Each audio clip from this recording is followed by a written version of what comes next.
Of VMACS. We have two great presentations today on earnings inequality. The first will be by Krzystof Pytka. The second will be by Federico Hunneus. Krzystof, you can feel free to share your screen now. You'll have 10 minutes, and then we'll move over to Federico. One moment. Okay, can you see my screen? Yep, all good. Okay, perfect, and you can hear me. Perfect. Yes, so thanks for watching me here. And today I'm gonna present. I'm gonna give a very short presentation about a project with my colleague Andreas Gulias. Both of us are from Mannheim, and in this project we are interested in understanding the heterogeneity of earnings losses. So, in our project, we want to contribute to this literature of earnings losses of displaced workers. And what we are particularly interested is heterogeneity. Yeah, so first, we address several questions, but in this talk, I will focus only on three most important questions we want to address. First is that we are interested whether earnings losses are heterogeneous across different workers at all. Yeah, and if we observe this heterogeneity, is whether we can associate those differences with some observable characteristics. So this is the second question. And the third question is that in previous literature, what was documented is that earnings losses are quite countercyclical, yeah, and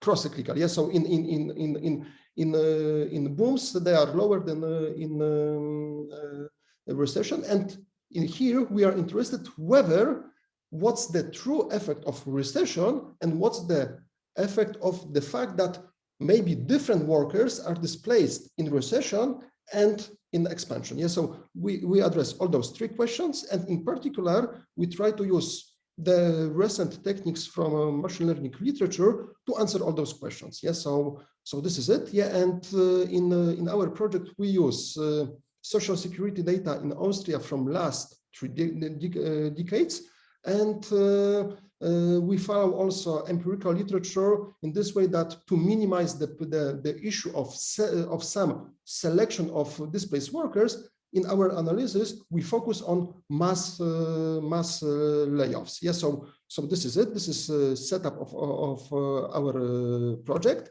and in general, heterogeneity in treatments, in some effects, can be studied in economics traditionally using two ways. Either we build large structural model where we introduce some ex-ante heterogeneity or some idiosyncratic risk which gives rise to ex-post heterogeneity, but the main problem is that while it is possible to introduce many theories in one model, always at some point we have the problem of so-called curse of dimensionality. Yeah, so this number of theories that we can consider at once is quite limited. On the other hand, we can introduce some subgroup analysis or interaction of some variables with treatment effect to study how those treatment effects vary with respect to some variables. But here we have similar problem. We cannot introduce many theories at once, because if we introduce too many variables, then we will have this problem that the statistical power of our conclusions will be will be reduced quite a lot. Yes, so in our project, we want to consider as many theories as possible, and at the same time, we want to be our conclusions to be as precisely estimated as only possible. Yeah, so this is our goal, and we believe that this can be achieved by adapting a recent machine learning algorithm called generalized random forest proposed by AFI. And while the standard implementation is presented for rather RCT problems, we implement this technique to a different setup, and using this algorithm, we are able to estimate causal cost of job loss as a function of some worker and job characteristics. Also, what is nice that at the end of the day, also we will have standard errors which allow us to tell whether this is identified in correct way or not. Yes, so conceptually, what we want to estimate is that if we have difference in different setup, we want to have, at the end of the day, the treatment effect, which is identified as a function of some observables. And at this moment, we don't say which observables are more or less important. Yeah, so this is the goal of our analysis. And the preview of the main results is that first, we document very substantial heterogeneity in earnings losses across individuals. A quarter of workers lose 30% on average in terms of wages, and those losses are quite long-term, while another 25% of workers gain on average. Yeah, so this heterogeneity is quite large. In addition to this, also, we are able to organize a sort of horse race between different theories. So we don't say which theories are the most important. We just feed in those variables associated with some theories, and then we check which variables are selected by the machine learning algorithm. What it turns out is that the clear winner of this horse race is firm wage premia. And those firm wage premia alone explains around 32% of variation in log wages losses. The last thing that I'm going to present today is that I'm going to decompose cyclicality of earnings losses. Yeah, because on one hand, earnings losses can be higher in recession because of the fact that it is more difficult to find well-paying jobs. On the other hand, as I said, different workers may be fired in the recession and in the expansion. Yeah, so overall, what we find, and it is quite striking for us, that 90% of earnings losses, of cyclicality of earnings losses, can be explained by the fact that different workers are displaced in recession and expansion, and only 10% can be explained by pure recession effect. Yeah, so more or less, this is it. Yeah, and now I'm going to provide a very short glimpse of our methodology. Yeah, so here the algorithm, instead of performing data splits according to our arbitrary decision, we let the algorithm choose those data splits, to choose those variables and those values of those variables in such a way to maximize between group heterogeneity in treatment effects. Yeah, so here, if we have 100 for the whole data set, we have annual earnings losses on average at the level of 6,000 euro. After splitting our data set into low firm fixed effect data observations and those observations with high firm with low, yes, sorry, so here low firm fixed effect, and here we have high firm fixed effect, and we observe that those losses here we have 4,000 euros and here we have 9,000 euros. Yeah, so the algorithm considers all variables and chooses the one that maximizes this heterogeneity. Then this algorithm is recursively repeated for smaller and smaller partitions of our data set. Yeah, so at the end of the day, we have the data set which is split into very small partitions, and for each partition we have associated earnings losses. Yeah, and the common problem of this algorithm of single tree is that a single tree suffers from a problem of overfitting very often, and also the prediction variance is quite high. And the standard solution to this problem is to, instead of using only one tree, is to build a set of many trees which are built with bootstrapped data sets and bootstrapped set of variables that are considered. So each tree is a bit different, and overall we take the whole ensemble of those trees, which is called random forest. Yeah, and so this is, yeah, if you are interested in the algorithm, please read our paper. Yeah, but yeah, this is only an overview. So what we find using our random forest at hand is that this heterogeneity of earnings losses is quite substantial. Around 66% of individuals exhibit earnings losses that are statistically different from the median earnings losses. Yeah, so it is 66%. If we conduct some subgroup analysis or interactions of treatment effects with other variables, it is only 25%. Yeah, so Krzystof, sorry? you have 1 minute left. Sorry. Okay, sorry. Yeah, so we identify those earnings losses. Yeah, and also we are able to perform comparative statistics that we change only one variable at a time, and while keeping all other variables at the same level. Yeah, so it turns out that earnings losses are driven by film fix effect and marsh effect, while job tenure and film separation rate are not that important. Yeah, and the very last thing that I'm going to show is that this recession effect, that if we compute what are counterfactual earnings losses for people displaced in recession, if we set recession to equal to 0, then and similar thing for people displaced in expansion, it turns out that it explains of almost 90% of the difference between earnings losses in the recession and expansion. Yeah, so this brings me to the summary that using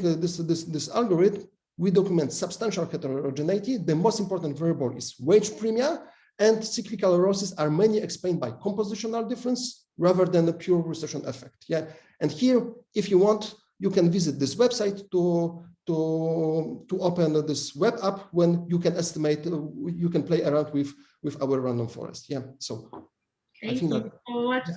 That's really cool. I've never seen that in a presentation. Really cool paper. I'm sure we'll be able to have lots of discussion after. Yeah, it's here. Yeah, okay. And I'm stop sharing right now. Yeah, so now let's move on over to Federico. And Federico, you have 40 minutes, and then we'll open up to live Q&A. Great, thanks. Thanks, Laura and the team organizing VMACS. It's great to be here, and thanks for everyone attending online. I'm going to present this paper on earnings inequality in production networks. This is joint work with Corey Croft and Kevin Lim from UToronto, and just because of my affiliation to the central bank, the views and opinions expressed are those of the authors and not necessarily reflect those of the bank. Okay, so the motivation for this project is that firm-to-firm trade exhibits substantial heterogeneity in buyer-seller matching. So firms are very heterogeneous in terms of the number of links that they have with, number of suppliers and number of buyers, and also the characteristics of these buyers and suppliers.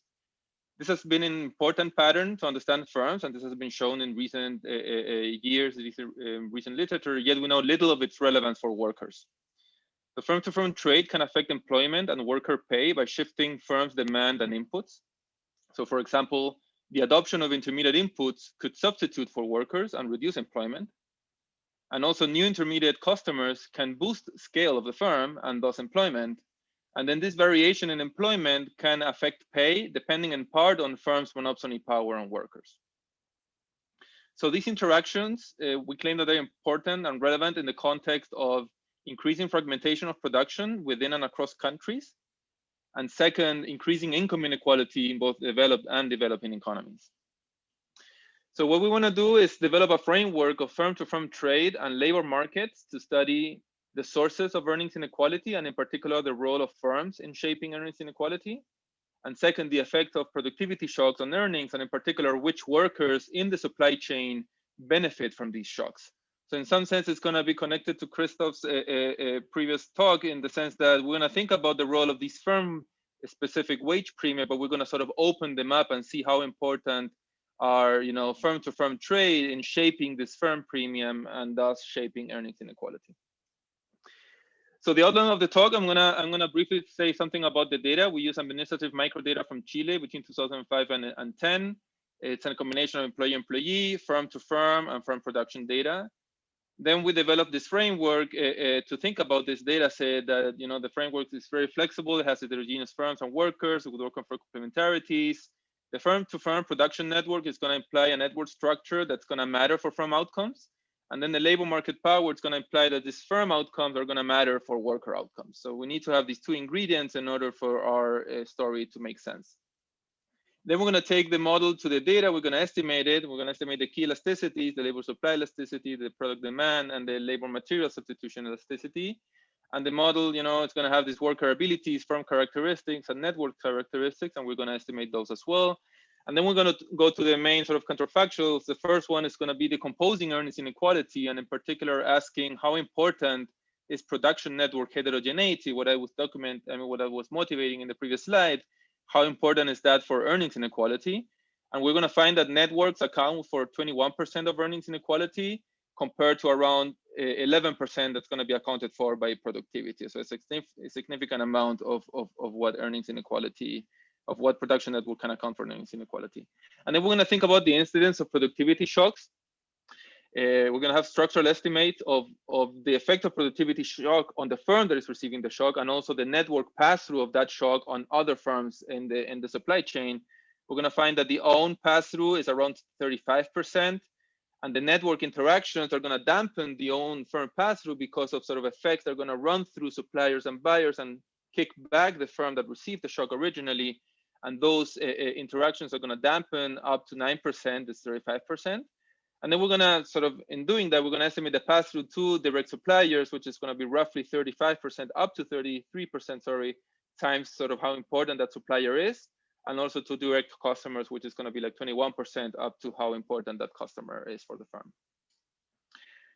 Okay, in terms of the literature, we're going to connect to this firms and earnings inequality literature, trying to understand how firms matter for earnings inequality. The closest paper is going to be Bonhomme, Lamadon, and Manresa. We're going to follow their strategy of estimating this firm component and worker component of wages. The contribution here is to bring a structural interpretation of the earnings variance decomposition and allowing for networks. Second, we're going to contribute to this production network literature, in particular to this recent paper showing how important is firm size, how important is production network in explaining firm size. And to that paper, we're going to add heterogeneous workers and imperfect competitive labor markets to think how these production networks interact with workers in shaping earnings inequality. Then we're going to connect with the labor market power literature, which has been sort of recently rising, and we're going to connect with this Lamadon, Moxley, and Seltzer paper that estimate the degree of rent seeking in the labor market in the US. And a contribution to that literature is to provide a richer theory of firm production while allowing this heterogeneous buyer-seller network in sort of affecting the labor market. And finally, in terms of methodology, we're going to connect to the production function estimation, and in particular, this latest paper of estimating the elasticity of substitution between inputs and workers. And we're going to provide a new method for estimating that elasticity in the context of factor prices that are heterogeneous across firms, both because of the labor market and the intermediate input market angle. So I don't know how you guys manage this, but I'm happy to take questions and interruptions during the talk if there's any comment. Okay, so let me go to the data. So I'm going to have this firm-to-firm data, VAT transactions. The important thing here is that we have firm-to-firm transactions that document the flow of the transaction at the annual level, and we have sort of the origin and destination tax ID firm that is sort of involved in the transaction. We have the match employee data that sort of at this point is kind of standard and sort of covers the universe of former private firms and their employees. And there we're going to have the worker earnings, we're going to know employment, it's sort of at the monthly level and some demographics. And then we have this firm production data that runs also sort of at the same time that the employee data and has other characteristics such as total sales, capital, the main industry, and headquarter location. Okay, so let me go to the model. There's going to be sort of one side, which is going to be the side of the worker. We're going to have heterogeneous workers in ability A. It's going to be an exogenous measure of those workers.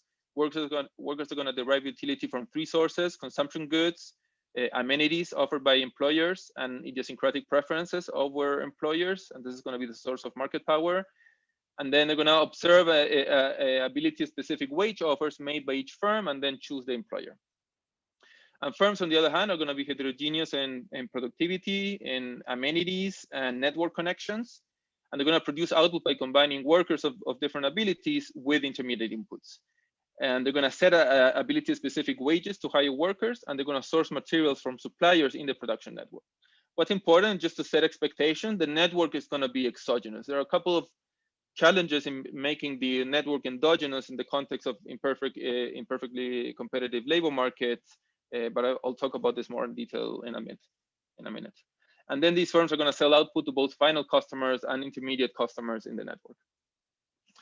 So the preferences, and here we're going to follow like Lamadon, Mokhtar, and Seltzer's paper. We're not going to innovate on the worker side.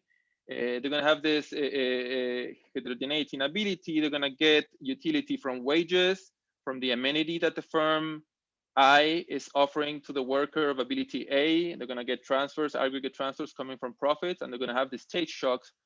So there's like a vertical differentiation coming from amenities and a horizontal differentiation coming from the stage shock that are not observable by the firm. The workers are going to spend labor on consumption goods, and CPI is going to be the numeraire. So WITA is going to be the wage, the real wage that the worker of ability A receives at firm I.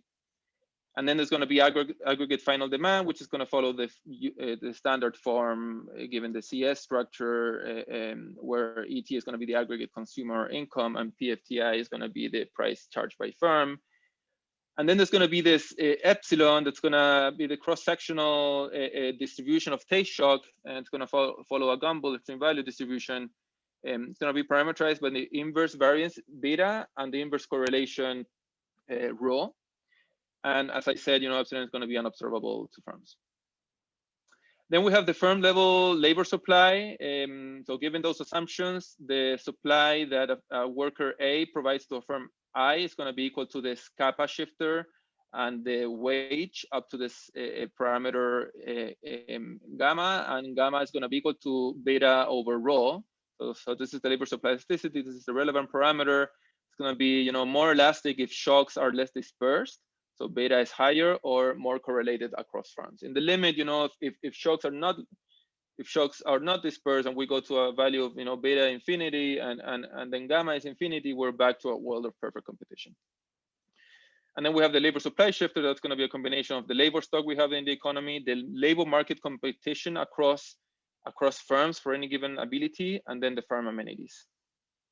But what's important is that firms are going to behave atomistically in wage setting. So they're going to take the shifter as given. So this is going to be like the monopsonistic competition part. And hence they're going to perceive a constant labor supply elasticity of gamma.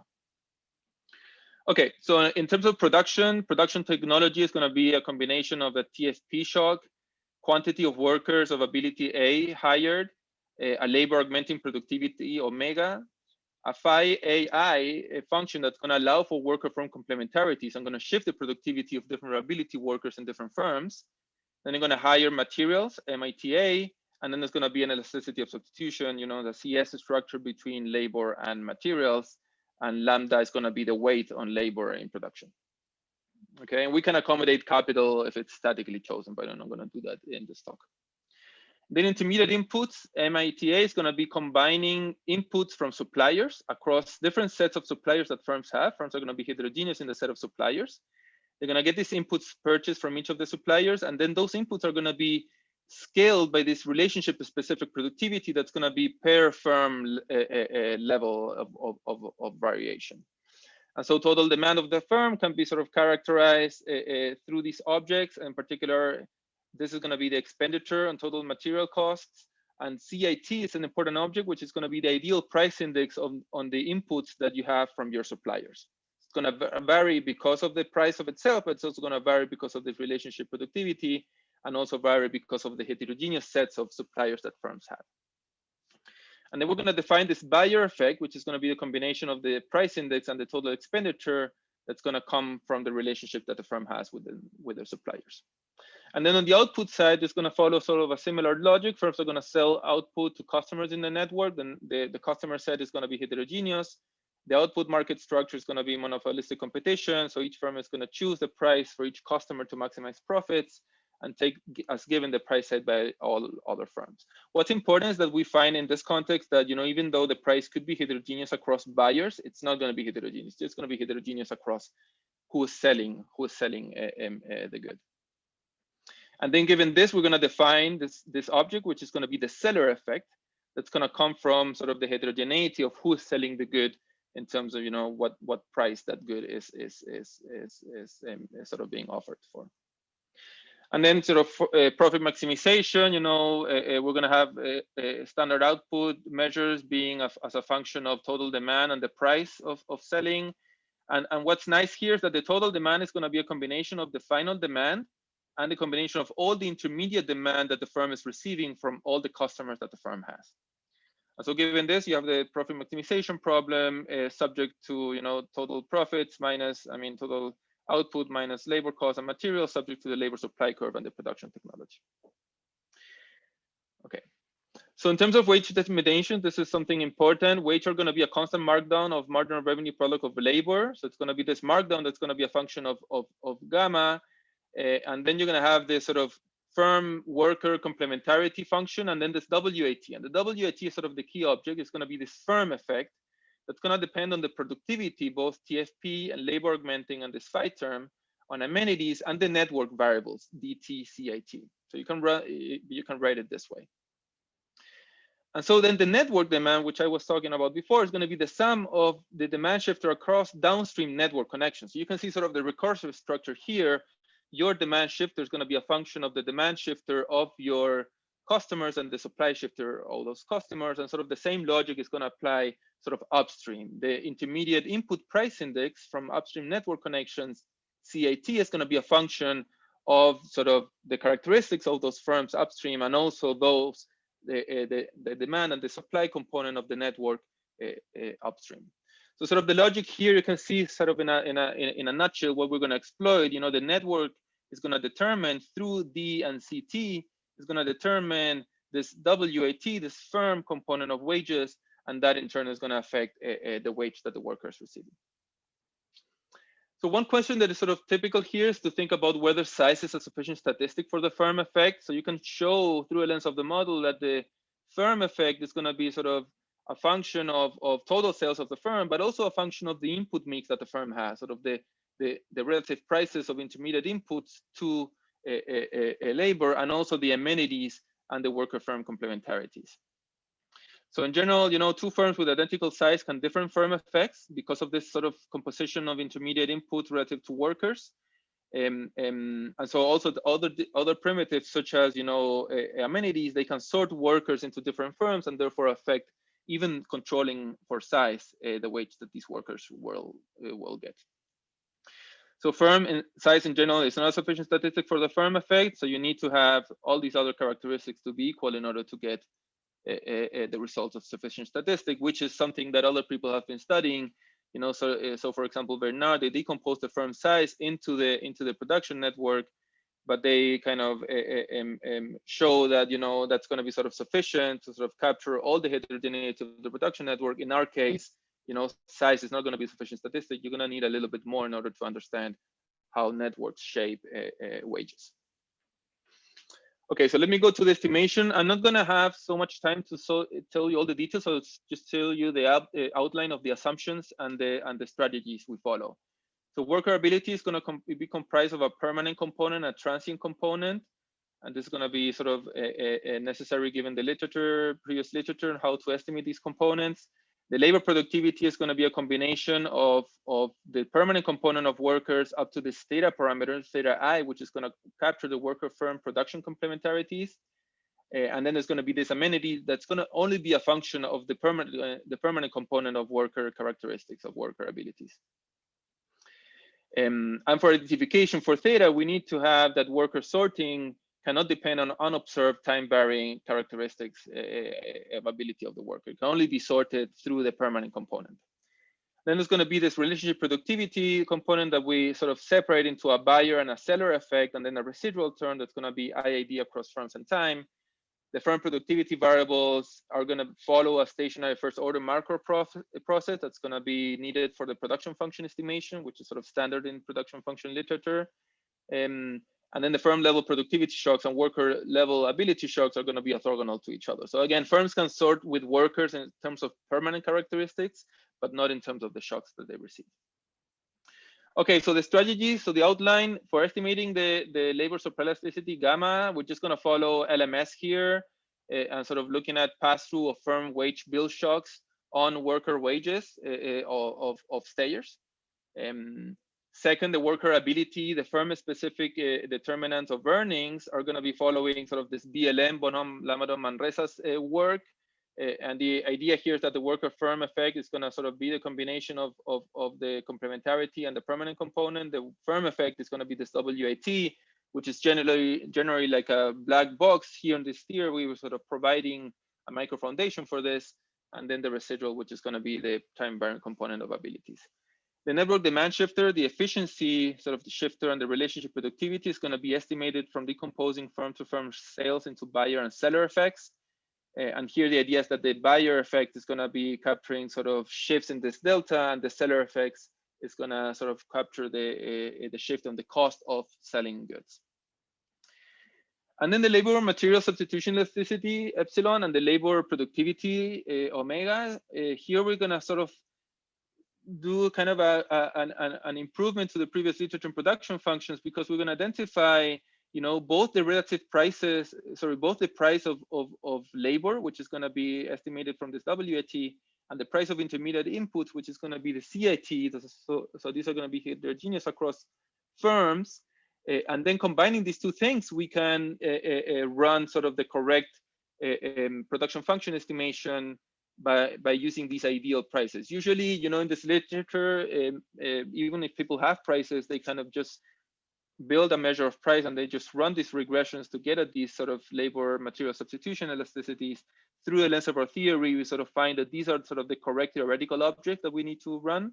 And then, you know, even if you have that, you cannot just run with OLS, this estimation of epsilon. You need to do the sort of the usual control function approach estimation procedure for estimating this elasticity.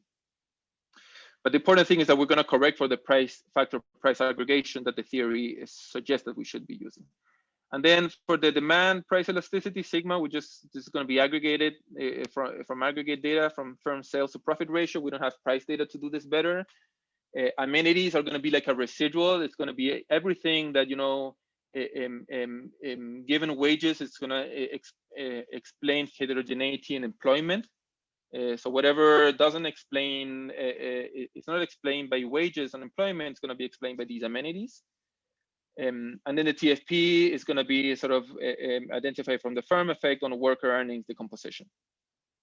Okay, so let me give you just a couple of numbers. The labor supply elasticity is similar to what has been found in other places. So this is like implies like a markdown of 13% roughly.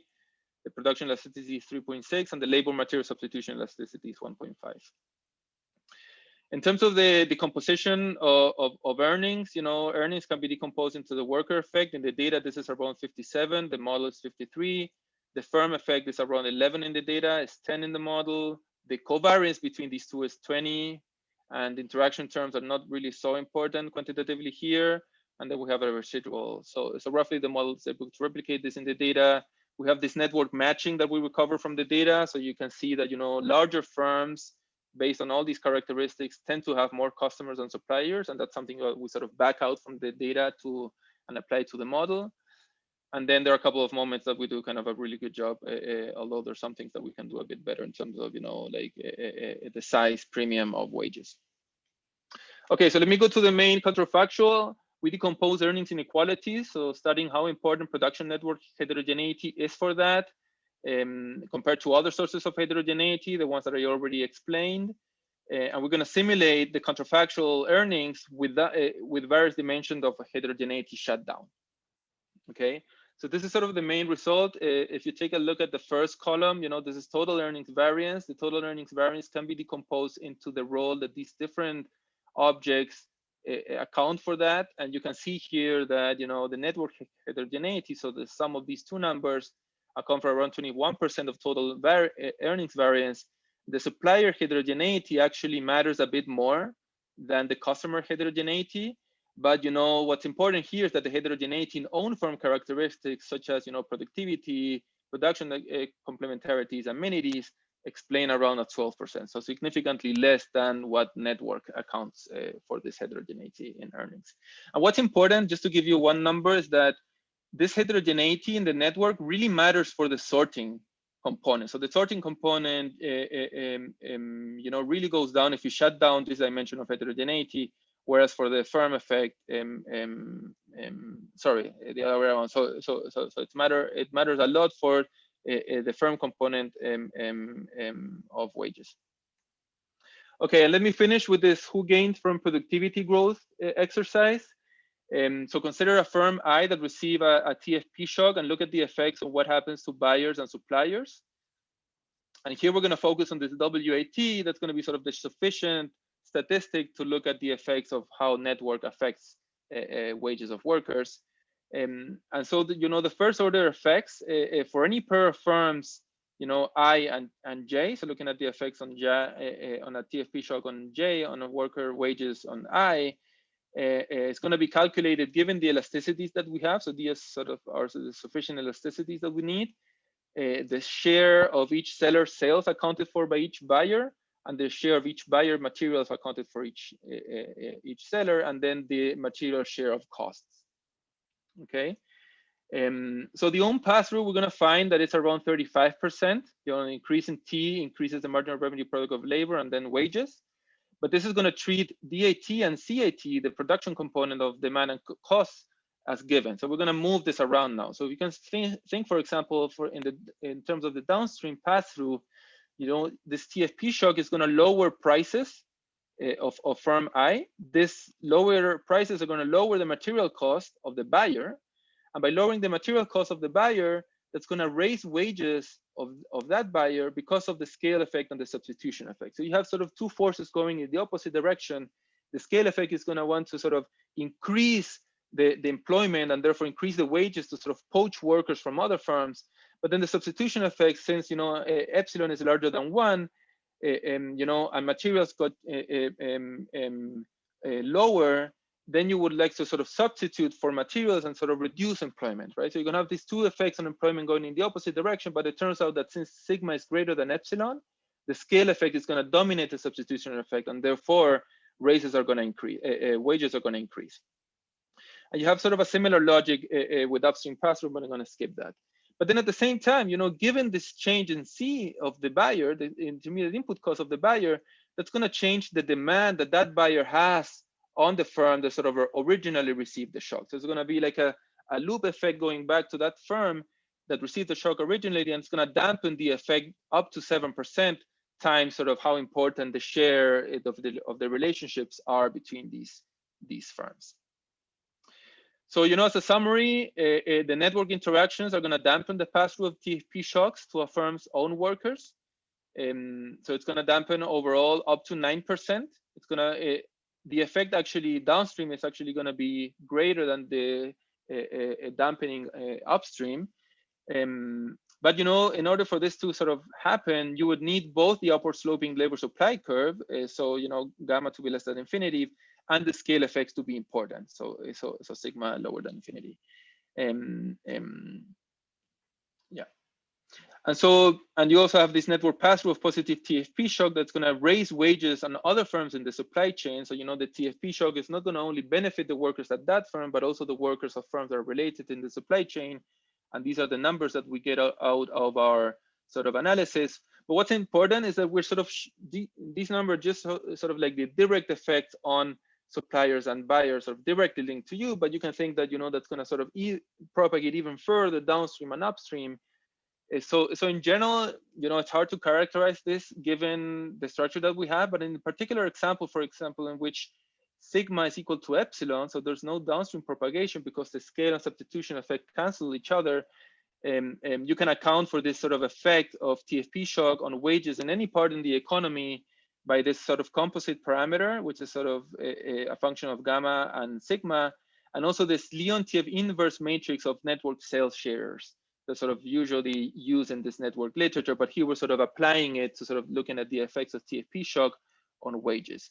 And in general, what we do find is that although we don't have a closed form solution for the mapping between TFP shock and wages everywhere in the economy, we do know that this is only a function of these three parameters and also these three with these three observables that we have. So you give me those numbers, you give me that data, and we can compute the sort of elasticity of TFP shocks on any firm, on any other workers in the economy. Okay, But let me finish here in the interest of time. So we use match employee and firm-to-firm data sets to allow a simultaneous study of disaggregated worker and firm outcomes. And these data sets are becoming widely available in other places of the world, such as Turkey, Costa Rica, and Ecuador. So we think that there are many other applications to think about these sort of data. And we provide a quantitative framework to study these data consistently and an estimation methodology to take it sort of to a structural setup. And the model is sufficiently rich to accommodate, heterogeneous firms, worker and network and labor market power, but still tractable to get sort of precise predictions of what should happen in this context. And the model simulations sort of quantify the importance of network for earnings outcomes. And in particular, network explains around 1/5 of earnings variance, significantly more than what own productivity sort of standard measures of productivity account for. And the network interactions and the pass-through of productivity shocks through the supply chains are quantitatively important.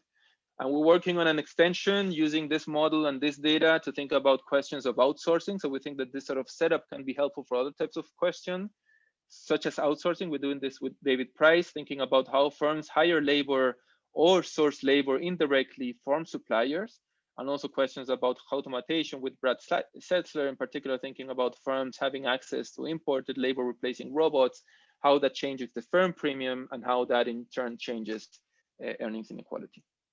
But let me finish there. Thanks for your time. Okay, thank you so much, Federico. That was a lot in a short amount of time. So I anticipate people will have questions. And if you do, now's the time for the live Q&A. So feel free to raise your hand if you have a question, and you can ask it out loud for either paper. In the meantime, I guess I'll get started with a question. So maybe you could bring your slides back, Federico. There's a lot. Sure. Yeah. Like to the decomposition part. Yeah. So first, how do you do the counterfactual network? So like in practice? So what we do is that we shut down these dimensions of heterogeneity. So we have these 2 dimensions, right? We have the relationship specific productivity shifter and the sort of set sort of how much these firms are buying from each other. And we sort of shut down that heterogeneity and then recompute earnings inequality without this dimension of heterogeneity. Okay, so you set it to like the average, or like just okay, and this psi thing is kind of like, at least from how you said you get it, like you estimated from the data, that seems like it's just kind of noise, not noise, but like it's a residual. No, it's not entirely a residual. So you can see from here, so that size is going to be a combination of the buyer effect and a seller effect.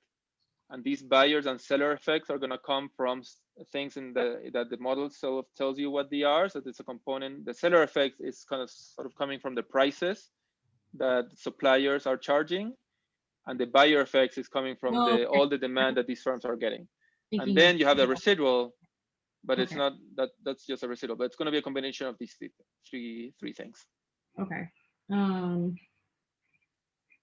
What was my other question? Okay, so can you go back to the decomposition again then? So basically, it's not that we're like decomposing the 10% firm effect variance, or are we? Like no, because I mean, you can see from the decomposition here that the firm effect is going to play a role.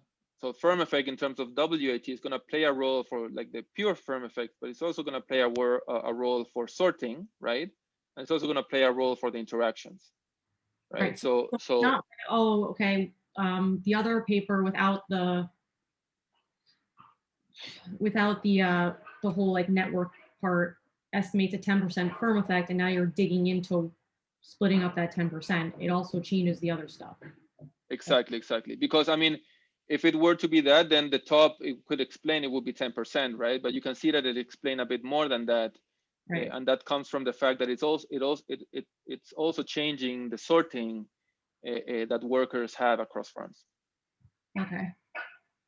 And it's coming from this idea that I said before, right? I mean, if you shift the suppliers that the firm has, then that's going to shift the input cost of these firms, and that's going to shift how much firms want to sort of substitute between workers and materials, and that's going to just change sorting of workers into these firms, and that's going to change this sorting component of the decomposition.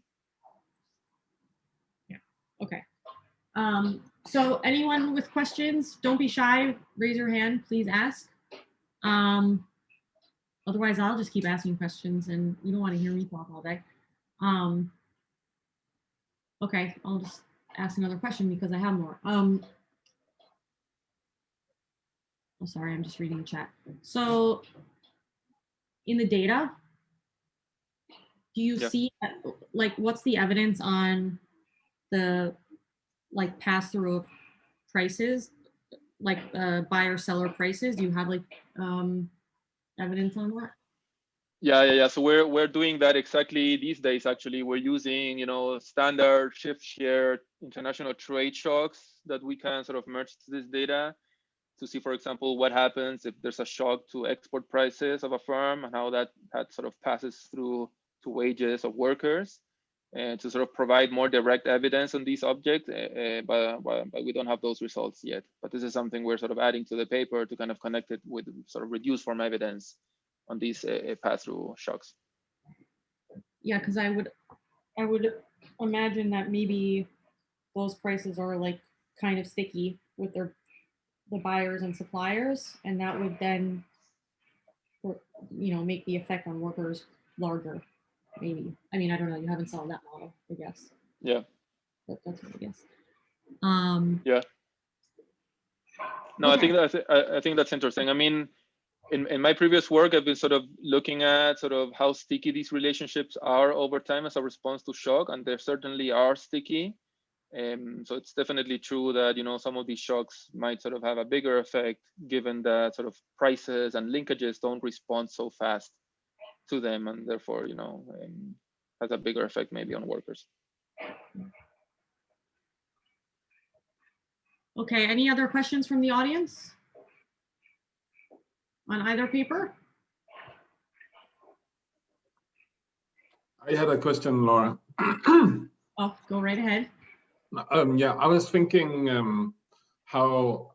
how much what's the impact of the assumption of monopolistic competition in this framework here, together with the demand structure? I'm just thinking maybe, I mean, big firms maybe they have more market power. So you're thinking more like a context of like oligopolistic competition or something like that, in which sort of the size of the firm matters more for the market power that the firm has, something like that? Yeah, and that of course that would impact a lot on pass-through. Yeah, no, totally. I mean, there's a technical issue of how to solve that model in this context, but just in terms of the economics, that's definitely true. If you remember what I said here, that, when you look at this pass-through, it's super important sort of what's bigger between the sort of the elasticity of substitution on the output side and the elasticity substitution and inputs that's going to govern the scale and substitution effect. So if you have this sigma to be a function of size of the firm, which you would get in a model with oligopoly, like an oligopoly market structure, then you might have some firms that have a lower sigma, right? To the case in which maybe it's going to be even lower than epsilon, and other firms are going to have even larger sigma. So the scale effect is going to be even larger. So in general, if you have this to be larger for some firms, then that means that the pass-through coefficient is going to be even larger. And if you have the sigma to be lower because some firms have less market power, then that's going to sort of make potentially even the pass-through go in the opposite direction if the scale effect is sufficiently lower, even lower than the substitution effect. So that heterogeneity is going to definitely affect the magnitude and the direction of how these shocks are passed through to workers. I guess it would also impact on the monopsony power in the labor market.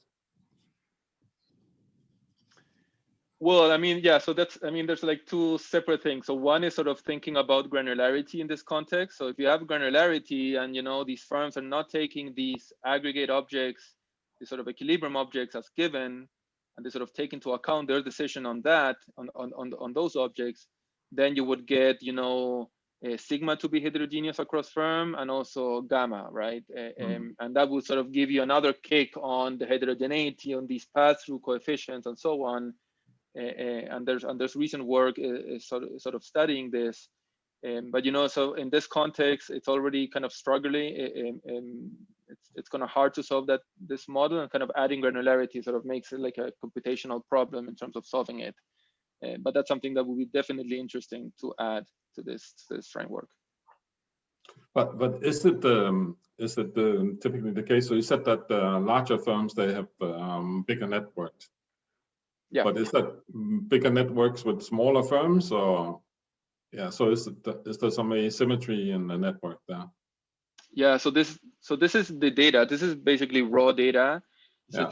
so here, for example, you have on the x-axis you have the buyer sales quantile and then the seller sales quantile. So say for example, you fix the size of the seller, say the yellow one. What this is saying is it's going to be more likely that you're going to match with higher sales buyer, right? And that sort of happens in all directions.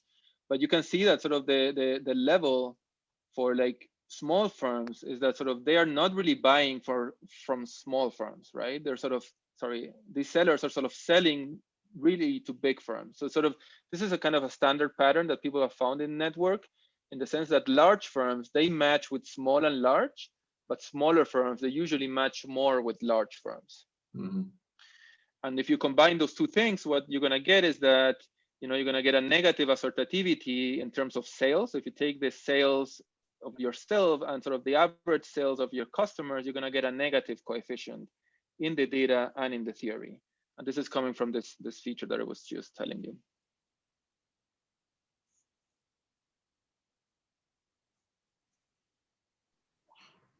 Okay, any other questions? Otherwise, I think maybe we'll close out and go into the private offline room, which is posted in the chat. So raise your hand. Otherwise, we'll see whoever's interested in the private chat room where we can discuss more details. I want to thank both of the presenters today. Thank you, Krzystof. Thank you, Federico. And we'll see everyone next week. Thanks, everyone. Thanks for having us, and thanks for the participation. Thanks a lot too. Yeah.